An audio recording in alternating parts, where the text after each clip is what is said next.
অথৈ জলে রাজ্যের সমুদ্র সাথী প্রকল্প তালিকায় একাধিক বেনিয়মের অভিযোগ, বিক্ষোভ।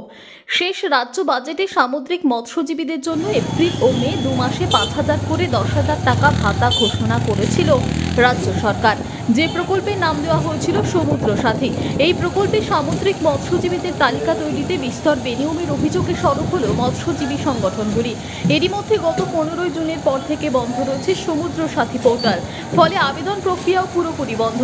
সব মিলিয়ে অথৈ জলে প্রকল্পটি এই টাকা এপ্রিল মে মাসে দেওয়ার কথা থাকলেও এখনো পর্যন্ত একজনও সামুদ্রিক মৎস্যজীবী এই ভাতা পাননি। কবে মিলবে এই ভাতা? সরকারি আধিকারিকরাও অন্ধকারে। হতাশ দক্ষিণ 24 পরগনার লক্ষাধিক সামুদ্রিক মৎস্যজীবী।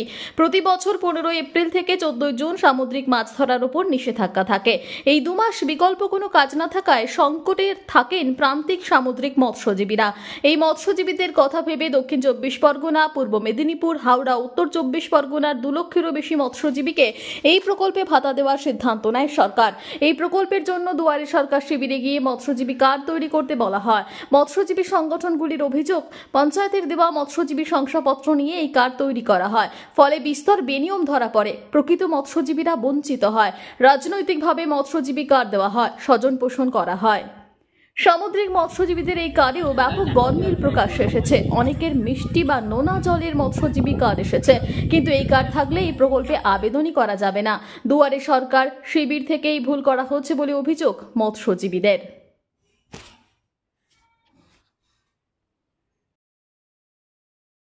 আমার কার্ডের ভুল আছে, আমি যার জন্য ব্যাংক পিরিয়ডে দরখাস্ত দিতে পারিনি, তার ভুল আছে। আবার হচ্ছে যাদের টোটো চালক, ভ্যান চালক, যারা হচ্ছে দোকানদারি করে তাদের হচ্ছে মৎস্যজীবী কার্ড, তাদের সামুদ্রিক ক্ষেত্র করা আছে। আমার হচ্ছে নোনা জলে চাষি করা রয়েছে, ঠিক আছে। এর জন্য আমি কিছু করতে পারছি না। অথচ আমি নদীতে, আমার সব সময় নদীতে আমার নৌকো নিজস্ব আছে, রেজিস্ট্রেশন আছে অবধি আমার, ঠিক আছে। দরখাস্ত দিয়েছি, দরখাস্ত ভুল করেছে, ভুলের জন্য আমি কিছু করতেও পারছি না। কি চাইছেন এখন?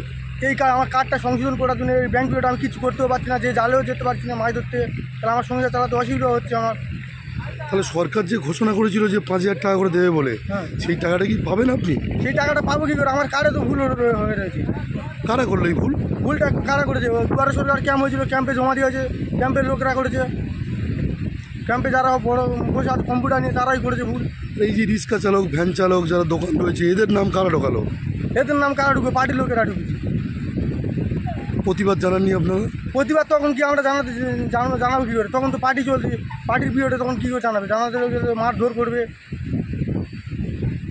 কি নাম আপনার? আমার নাম রামপ্রসাদ দাস, বাড়ি রামনগর। হয় কি হয়? মানে মৎস্যজীবীর যখনই কার্ড হয় বা অনেক কিছু জিনিস আছে, তখন আমরা হয়তো বাইরে চলে গেলাম, আমরা এলাম তখন দিলাম হয়ে গেছে। এবারে আমাদের সই না হলে তো কিছু হবে না, যার কারণে আমাদের অনেকে মৎস্যজীবী কার্ড করতে পারে না। কারণ সমুদ্রে চলে যাওয়া মানে সে 10 দিন পরে আসবে, তখন দেখলাম এসে হয়ে গেছে। এবারে বাড়ির লোক সই দিলে তো হবে না, সইয়ের প্রয়োজন হয়, যার কারণে আমাদের মৎস্যজীবী কার্ড অনেকের হয় না। আর এই যাদের কার্ড হয়েছে তারা কারা? যারা কার্ড হয়েছে, এবারে যারা ছিল তাদের কার্ড হয়েছে, এবারে মৎস্যজীবীর কার্ড নিচ্ছে, এবারে সবাই জমা দিচ্ছে, সবাই করে দিচ্ছে। সরকার তো তদন্ত করে দেখছে না যে ট্রলারে যায় কি, ভ্যান চালায় কি, রিক্সা চালায়, তা তো দেখছে না। সে এবারে জমা নিচ্ছে, সরকার বলেছে মৎস্যজীবী কার্ড হবে, সবাই জমা দিচ্ছে, সরকার সেইটাই জমা নিয়ে নিচ্ছে।